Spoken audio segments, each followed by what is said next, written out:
guys, welcome back to the shop for another episode of SNS. My name is Adam.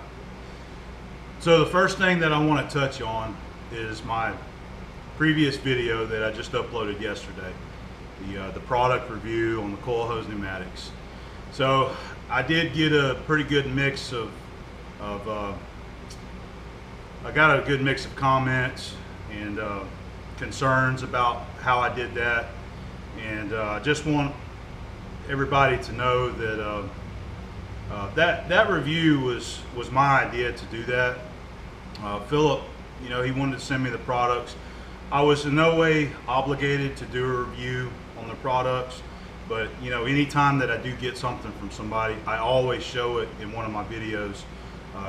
Always call it viewer appreciation mail, and this was the same way, but I decided this time it was going to be a product review, and I was only expecting to get the Typhoon gun, and Philip ended up sending me more things to show in the books, and also as I said, it was kind of my idea to run with that and to show the different products and the things in the books. So a lot of guys are concerned that I'm going to take my channel in a different direction than what it's been going, and I just want to assure you guys that it's not going to. I'm going to continue doing what I always do, try to show you jobs and machine work and things that are interesting around here. So please don't worry that I'm going to start getting sponsors and endorsements for product placement, because I'm not going to. But I do appreciate all your concerns, and I learn from the feedback. So I do appreciate the comments that were given to me, and I read them all and I take them all in consideration. So maybe in the future, if I do get something in from somebody, it won't be a review like I did. It's just going to be just a quick show and tell. This is something that I received from this person, and we'll check it out just like I always do. So I just wanted to point that out, and I appreciate you guys' comments, and I mean, for the guys that did enjoy it, thank you, but I do see the concerns there, so appreciate you letting me know. Okay, so anyway, this week's SNS, I do have some more viewer appreciation mail that come from a viewer, sent some tools. I'm going to pull those over and we're going to check those out. I've got some machine work that I did this week, and we had a cast iron impeller that I had to turn, so I've got that on video, and I've got some other jobs already recorded too, but I don't want to make the video too long, so if I have time to fit more stuff in there, I will. I've got tons of pictures to share with you on some other jobs that I've done. I want to do another slideshow. That's something else that I got a lot of mixed reviews on. I think most people enjoy the slideshows. The first time I did it, everybody loved it, and then I got a few comments that people were disappointed in the slideshow. So I don't know. I try to do things that makes the viewers happy, and I try to make a cool video, really. So I enjoy the slideshows myself. I mean, I watch them whenever I make them. I think they're pretty cool. So we're going to throw another slideshow in there at the end probably. If I got time, we might do two. I don't know. So I also have some other machine work that I've done that I've already recorded, and it will be, excuse me. So we do have some more videos coming very soon on some machine work, a project that I did. It was actually a part for the K&T mill that I machined. It'll probably be a two-part video, so I'll start working on those soon. You might see those next week. We'll get those made over the weekend and probably post them up next week, and I think you guys will enjoy it, and that's the kind of stuff that I think you like watching. So okay, well, that's about it. Let's check out some viewer mail, and then we'll get to some machine work. All right, thanks guys. Okay, this week's viewer mail comes to us from Jack Hoying, and he's from Fort Loramie, Ohio. It's actually very close to Sydney, Ohio, where they build Monarch lathes. Jack actually got some really good info for me on my Monarch lathe, and I'm going to share that with you here shortly after we look at the viewer mail, the stuff that he sent me. So first thing, is we got a nice stack of cutters right here for the horizontal mill. All right, this cutter here is what appears to be a like a convex type cutter. It's got a radius ground on the face of the cutter there. Yeah, I think these are all 1 1/4" arbor.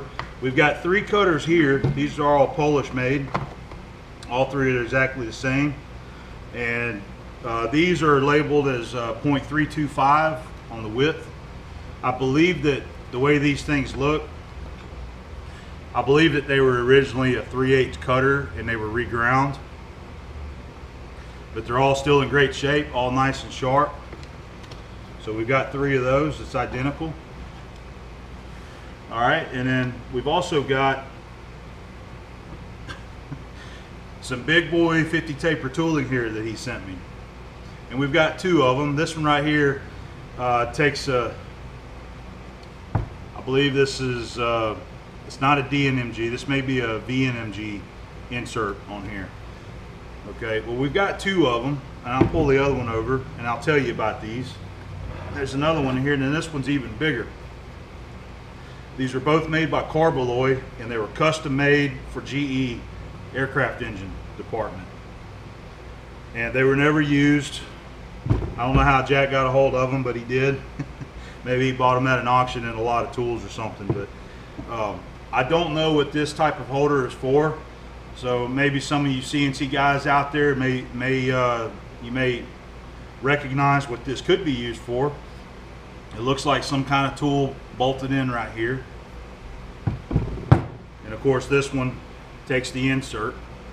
Now this could be used possibly over here on the K&T. I do have inserts this size. This could probably be used as kind of like a fly cutter, really. Put an insert in there and turn it on, and we could use it to face off parts. So we'll just, Jack will just put them with the stash, man. I don't think that this is going to be used for anything. I mean, you never know. It's just, it'll be part of a collection there.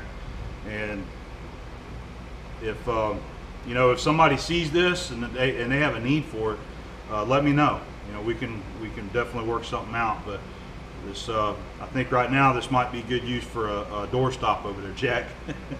But so that's the 2 big holders, and they also sent these 2 blocks right here, and these were made by Kennametal. I don't know what they're for, but they're ground and they're hardened, so they could be useful in the shop in some way. So I'll probably just put them over on the shelf at the milling machine and may get to them one day. He also sent me this right here. We got a long drill, and he did send me a letter. In his letter he says pay attention to the back of this. So on the back we've got 3 tiny drills on there. Those look like they could be somewhere around anywhere from a number 70 to a number 80 drill. They're pretty tiny. So real quick here, let's see what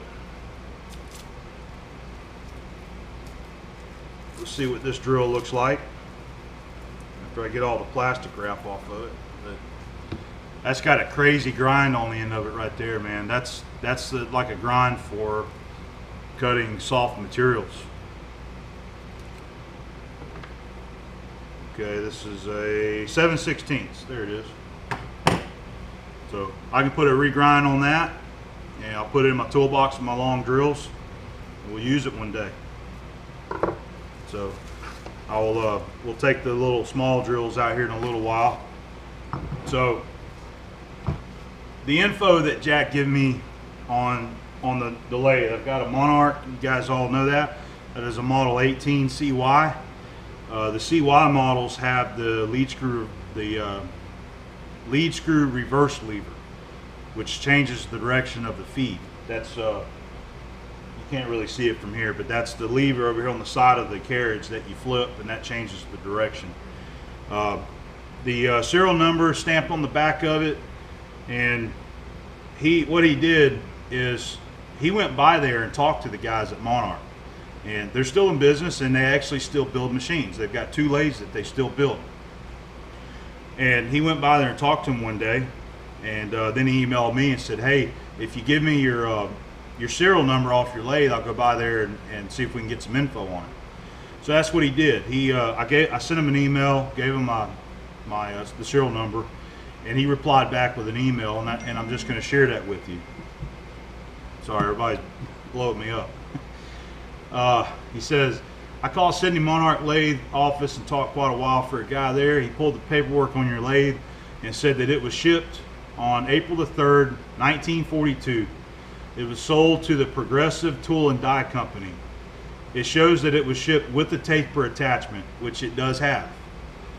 He didn't have the price that was paid for it in the file on your machine, but it shows the specs for every part used on it. So if you need a replacement part, they would know exactly what yours was shipped out with.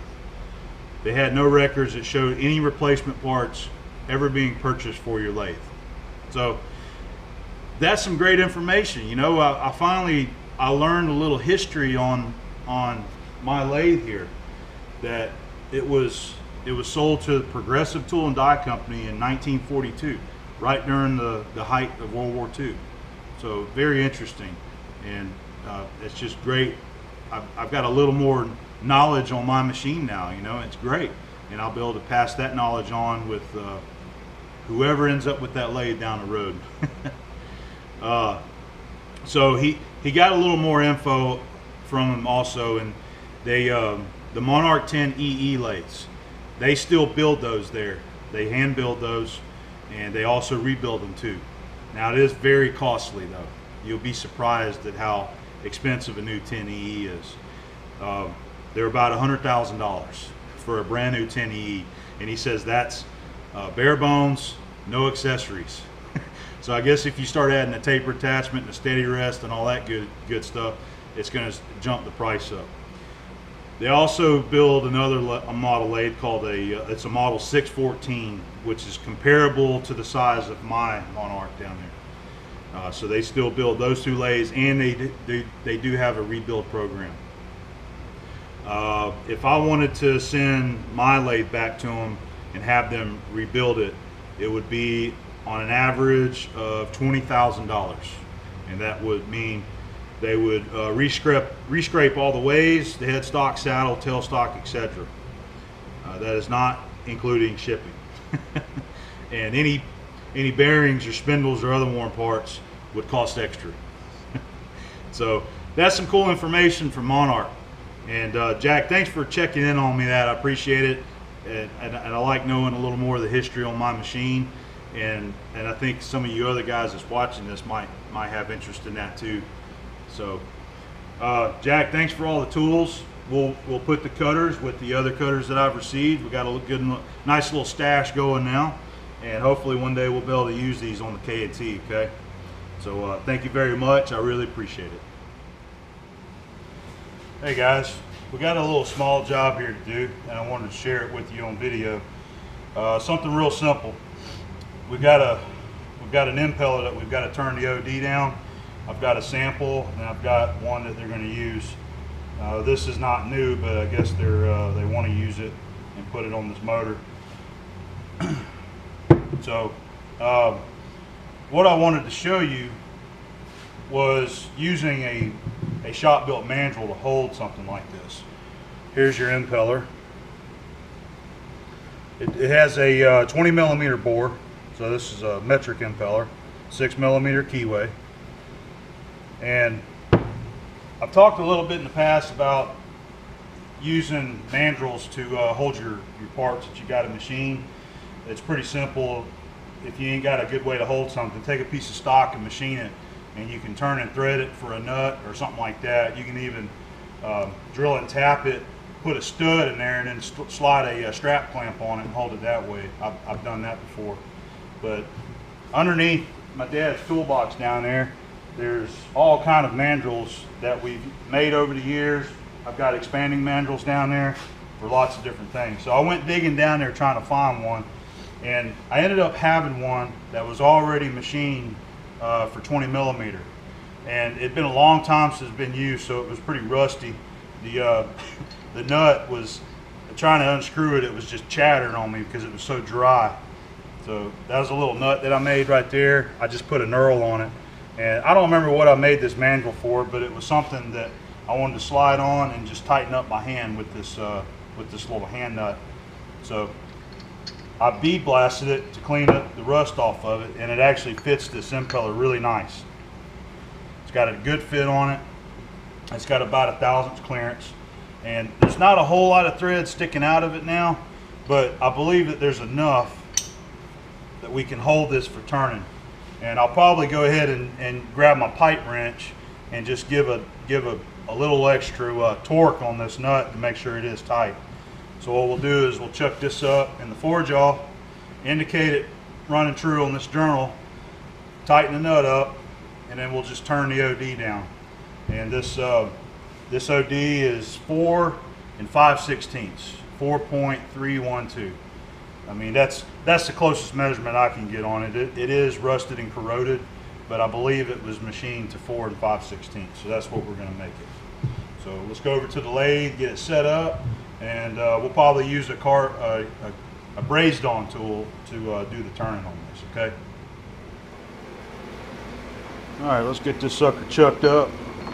I set my jaws pretty close to 2 inch. That's 2 inch. All right, we'll just go on in here with it and snug them up.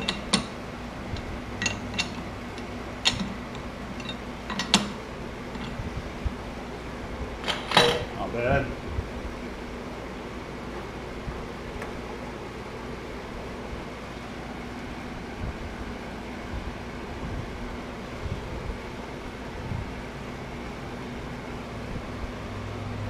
All right, so we got about 30.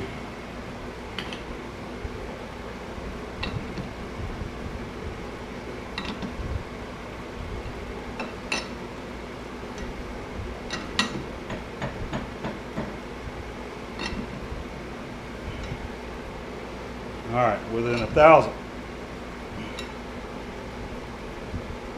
About a half, so that's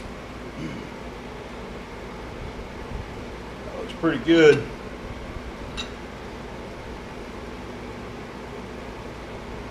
I think that's close enough there.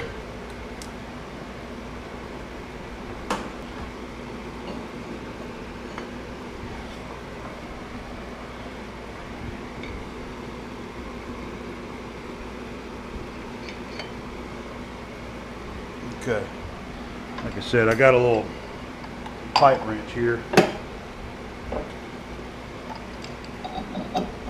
I'll use this just to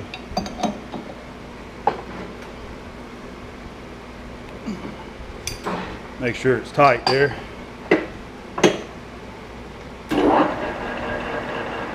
Okay, looks good. All right, let me set up a tool. We'll start cutting. All right, ready to do a little turning. Thought I'd show you. This tool holder here is actually a repurposed tool holder. This is the multi-fix style. It was actually originally a parting blade, but the block that goes in here that holds the parting blade actually broke, probably from me over tightening over the years, and it got put away in a cabinet. And actually Gil was going through my cabinet one day looking for something, and this was buried way up in there, and he pulled it out and said, "Here you do, here's another tool holder." So I'm reusing it. So I'm using a 5/8 brazed on carbide tool bit. You can see, I don't know what the brand is, it just says USA on it. This is the same tool that I used in a couple of my other videos, making the cast iron spacer, I believe. And thought I'd go old school on you today. Got our vernier calipers out, and just a quick check. It's about just under 5 inch 300 thousandths. So we got approximately an inch to come off of it. So let's just start easy and see how the thing does. We'll probably just make some like 100,000 cuts on these, so it's not beating it to death.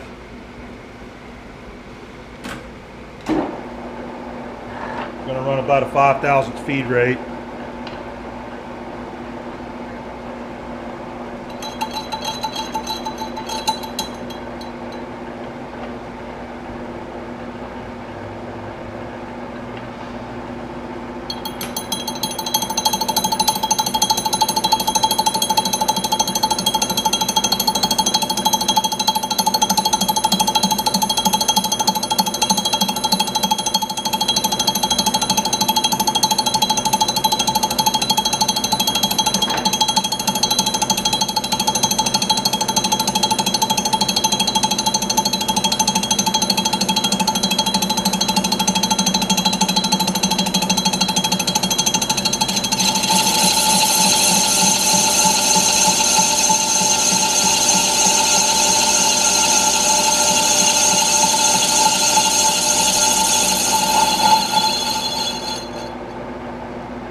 Okay,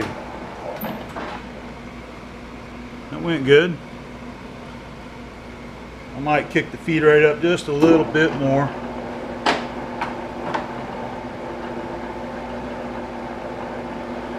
I think speed's okay where we're at. I'm running 180 RPM.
I bumped my half nut lever and it didn't want to engage the feed. I wonder what was going on there.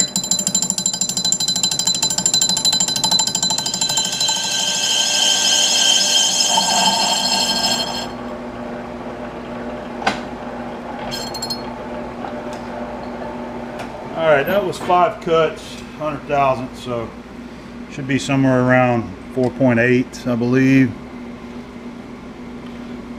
Yep, around 4.8. So I'll take 4 more cuts just like I'm doing, and then I'll get my micrometers out and we'll actually measure it as we cut it.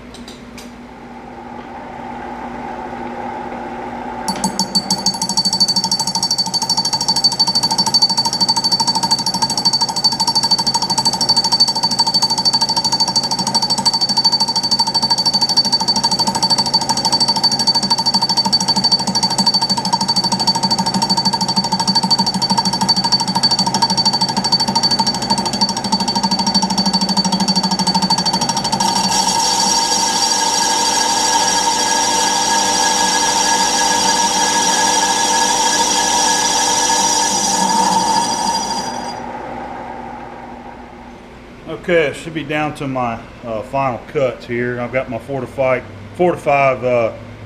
stirrup mic. All right, 397. Okay. All right, so let's just take a that's about 70. That's gonna be a little over 70, 80 thousandths. So I'm gonna dial in 40 thousandths. We'll make a pass, and then we'll come back and mic it.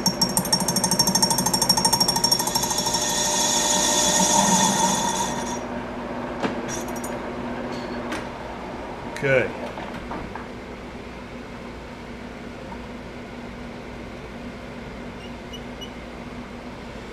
All right, 359.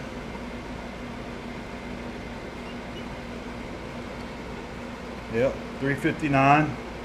About a couple tenths under that. Okay.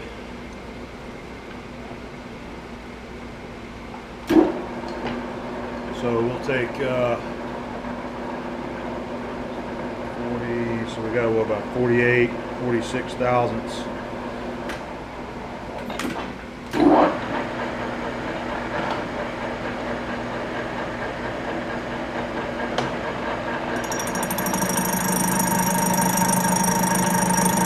I went ahead and kicked it up, running 370 RPM. Slowed the feed rate down a little bit, about 5,000 speed rate.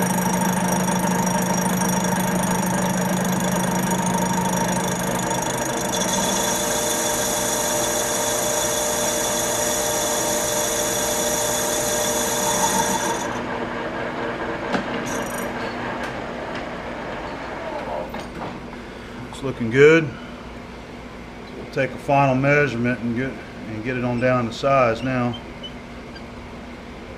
Okay, 30, we're at 34, 334. Double check it. 334 should be 22 thousandths.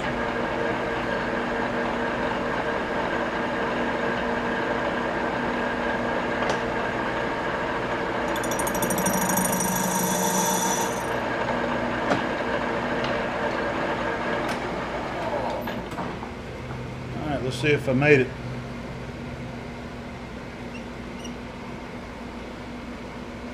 $312. That's a couple tenths under, but that doesn't matter.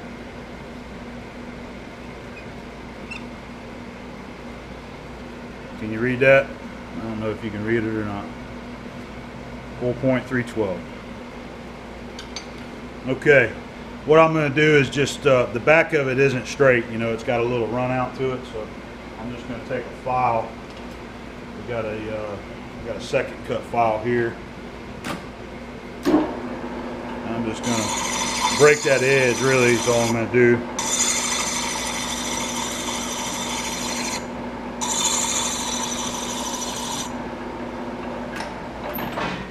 That feels good. Okay. Have to do a little lathe cleanup here in a little bit. Take it off the mandrel.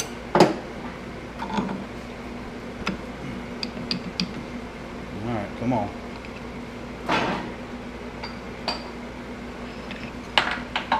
Forgot how many threads were holding that thing. Okay, there it is. So they can pick this sucker up and put my pump back together tomorrow.